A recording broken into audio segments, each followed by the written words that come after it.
When I was 5, my parents were divorced, and I was sent to live with my grandparents in Greenville. And I didn't know what was happening. I just knew that my mother dressed me in my snowsuit, and my grandparents were standing beside her as she knelt down and tied my hat under my chin with the tears streaming down her face. But I wasn't told anything. My grandmother had a large trunk which she kept in the dining room. It was a wooden box, and she let me play in there. And one day I was playing in this very large trunk, and I found 2 slim books. And when I opened them up, the first one said something like Margaret, and then there was a sentence, and then Claire, and there was another sentence. And the more I read, the more I realized that this, whatever it was a world that I could enter, and I could be either Margaret or Claire. And I would know what was going on because I would have read the book.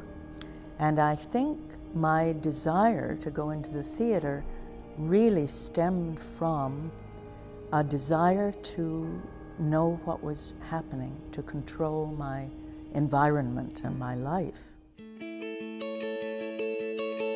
It's not an easy task to enumerate Martha Henry's contribution to the Stratford Festival.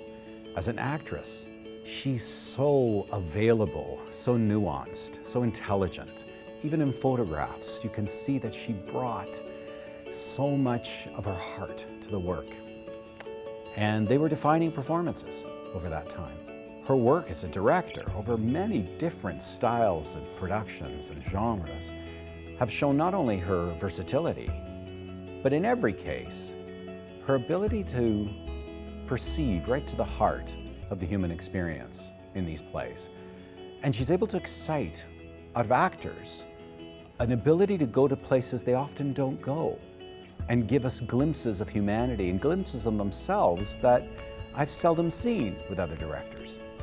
When you see her thought, her vulnerability, it's an acting lesson. It sets a standard that all the people around her rise to. So her leadership over many years has had extraordinary results. We wouldn't be the same Stratford Festival today were it not for Martha Henry. I realized at some point that the reasons you go into the theater will take you along quite a long way, and then eventually they have to change.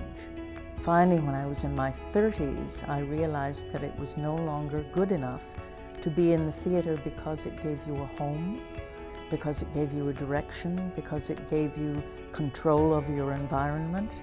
At a certain point in the theater, you need to lose control over your environment. You need to be able to enter into something which is completely spontaneous, something in which you don't know the outcome.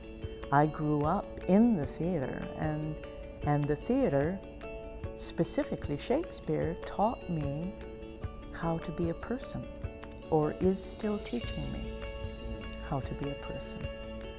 Over many years, and in many, many ways, Martha has given all of us at the festival, whether you're an audience member or an artist, so many gifts.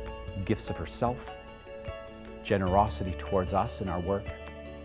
And now with the Legacy Award, we get to give something back to Martha. We get to say to Martha, thank you.